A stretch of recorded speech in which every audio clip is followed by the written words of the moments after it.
So what you're watching right now is a Garmin Echomap 95 SV hooked up to my battery, hooked up to a transducer that is hooked up to a Swiffer duster mop head in my jacuzzi. And I promise you, it's relevant to learning something new about your Garmin today. Hey, what's up everybody? Welcome to another episode of Dan Richard Fishing, and today we are back on the Garmin units, and I'm gonna be showing you guys something that a lot of people don't realize you can do, and you can actually screen record, video record your sonar output on your Echomap. Now, warning, it's not as intuitive at all as it is on GPSMap units, where you can use your phone and Active Captain to record the screen and get a copy of an actual video file right on your phone and that you can download and use whatever you want. You can't do it on these guys, but we can kind of come up with something similar. So I'm going to show you how that works, how to configure it. So this is not just screenshotting, this is actually video recording sonar. Another caveat about this is that it does not work on pan optics. Okay, so at the time of recording this video, you are not able to record pan optics. You can do traditional sonar, down view, side view, and you cannot do it on the newer units that have the sounder for ice fishing. It doesn't actually work. So you'll notice that it still records a raw data feed, but we'll get into that as we get into the video, okay? So I'm gonna show you guys right away how to get into these units, how to set the recording, how to use these files, and what it looks like, because it is a pain in the butt, but it is doable. And of course, if you appreciate this video, please be sure to hit the like button and make sure you're subscribed, because you should be subscribed by now, right? And please make sure to hit the bell notification. That way you know when I do more updates like this. Let's get into it. Okay guys, so first things first, before we get the party started, is you need to make sure that you have an SD card inside of your unit, as always. So anytime we want to record content, want to record video, you need to have an SD card in here. So we're going to go into one of our sonars. So go into the sonar menu, we're going to pick traditional. And of course we need to be connected to a transducer in order to get the sonar menus. And once you're in one of the sonars that you want, you're going to go ahead and click on menu. And then you're going to click on record sonar. And that'll automatically start it. You can see there's actually a red icon right here that represents that it is recording. Now, in terms of how much room this uses, it actually uses 200 megs of space for every 15 minutes that you record, okay? So bear that in mind on the size. Now, obviously, as long as you've got a 32 gig card, which is the maximum you can have, you've got plenty of room. Every 4 gigs, it will create a new video file. So each file can only be a maximum of 4 gig. And to stop it, you simply go back to menu, stop recording, and it stopped, and then back,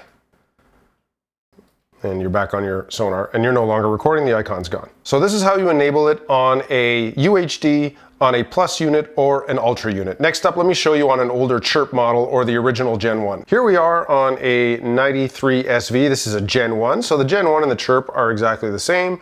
So we're just gonna go ahead to select sonar, and you pick the sonar that you want, so we could do clear view, and then we're going to go ahead and hit menu right here.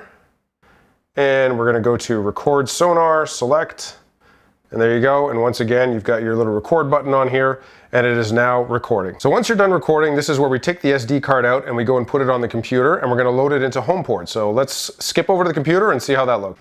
Okay guys, so here we've got our Homeport. Now if you don't know how to use Garmin Homeport, you don't know how to install it, or you don't know how to use your SD card to get it on here, please be sure to check out my other videos. I've got links in the description below to how to format the cards and how to use the cards, okay? So super important that you use that. So the first thing, we're gonna go ahead and plug in my USB card reader, and you just heard a ding, and watch right here, it's gonna load everything. Ignore the error.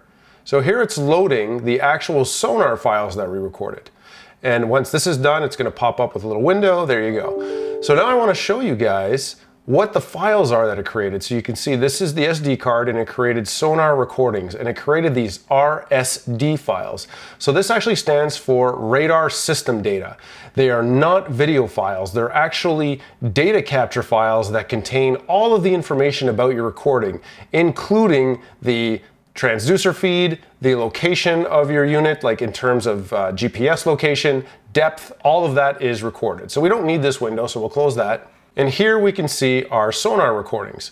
So when you click on this guy, you can see it shows up here, and it's showing us exactly where the location is, where I recorded it. So you can see here on the map, it's at my house. Right click on this and hit playback, and it will open up the playback window. And here we've got the playback. So it'll actually show us where we are on the map, So if I were running a track right now, you'd be able to see this track, and it would be recording different waypoints if I set them. So you can actually get your exact GPS location and create waypoints from that, but we're not here for that. We're gonna talk about video. And here is the video feed.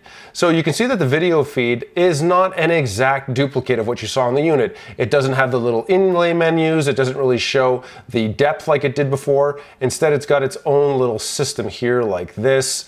And we've got our little timer down here, but this is what the feed looks like. Now, here's the thing. I can also play this different speeds. And we'll just keep it down on 1. So this is what the regular Sonar looks like. Now, it looks really screwed up because I shot it in the jacuzzi, of course. This would probably look a lot better if I shot it in the lake. So let's stop it. Now, here's where things become complicated. So if I click on this Sonar menu right here, I can go to File, Export, and I can export it. The problem is it only lets me export in certain kinds of formats. It does not let me actually do it as a video file. It lets me set it as an exchange format for GPS locations, CSVs, things like that, a text file, but absolutely no video. So the problem becomes, how do I convert this to video? So that's exactly what I was talking about. These RSD files don't seem to have a tool that allows me to convert them. I tried looking all over the web, guys. I spent hours and hours and hours trying to find a solution. And the only way that I could come up with was to use video capture software. Let me show you the video capture software that I like to use. It's called Bandicam, and it's pretty cool and it works, does the job. So check this out. Here's Bandicam here. And this is the software that I like to use. The only thing is when it's unregistered, you haven't paid for it, it'll say www.bandicam.com along the top. I don't really care, but if you don't like it, you can register it. So this will let you record your screen for free.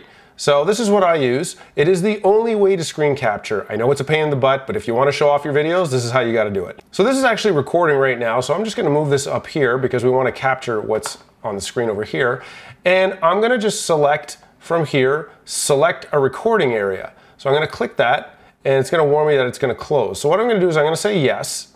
Okay guys, here you go. I'm using the area selection tool, and you can see what that looks like. And I'm just going to go ahead and select on the square. I'm going to just click and drag it over here and let go of it. And there you go. So now I've set it to this area, and now I'm going to go ahead and hit record, and it will just record this section.